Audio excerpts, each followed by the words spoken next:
Prince Harry could lose his royal titles if he wants to become an American citizen, a leading family lawyer tells the Mirror. Harry said in a bombshell interview with Good Morning America last week that he had considered becoming an American citizen. The Duke of Sussex moved to Montecito, California, with Meghan Markle after stepping down from the royal family in 2020. But Harry could face more obstacles before becoming a bona fide American, as the law states he would have to give up his royal titles and renounce his allegiance to any foreign prince to get a green card. Giving up allegiance to his father King Charles would certainly ruffle feathers amid his attempts to reconcile with the royal family after King Charles' cancer diagnosis. The law does not apply to Americans, which is how Prince Harry's children Prince Archie and Princess Lilibet are allowed their titles, and how actress Grace Kelly became Princess of Monaco in the 1950s. But if Harry wants to keep his prince title, he may face a court battle, Alphonse Provinciano of U.S. law firm Provinciano Associates tells the Mirror.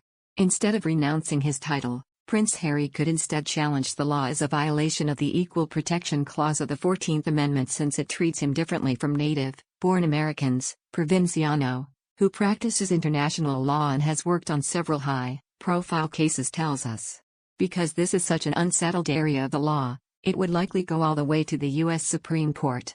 Alternatively, Prince Harry could ask Congress to pass a private law permitting him to retain his title. But this would be asking for special treatment, and he may not want to do that. There have been plenty of questions surrounding Harry's potential U.S. citizenship after he admitted to taking drugs in his memoir Spare. His revelations led to calls for his visa application to be released, so the American taxpayer could understand whether he declared his drug use. Writing in his memoir, Harry revealed he had dabbled with marijuana, magic mushrooms, ayahuasca, and cocaine to try and deal with the death of his mum, Princess Diana.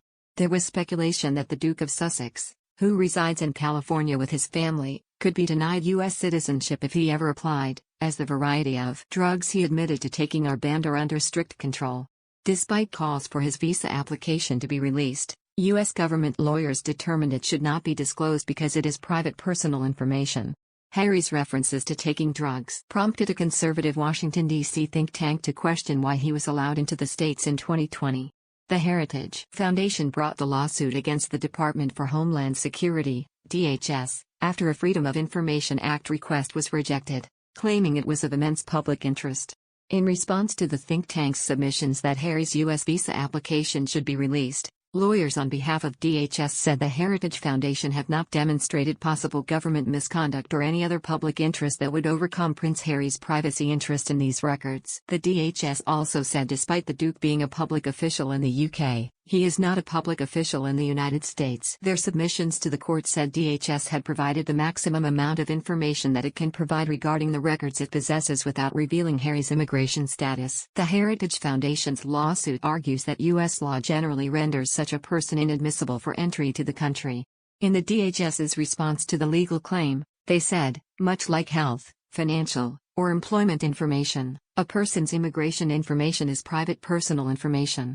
If the court accepts plaintiff's arguments, the government would need to reveal confidential immigration information about Prince Harry, a result the court should not adopt. The submissions made by lawyer John Bardo on behalf of DHS also said no publicly available information shows that Prince Harry was ever convicted for a drug-related offense.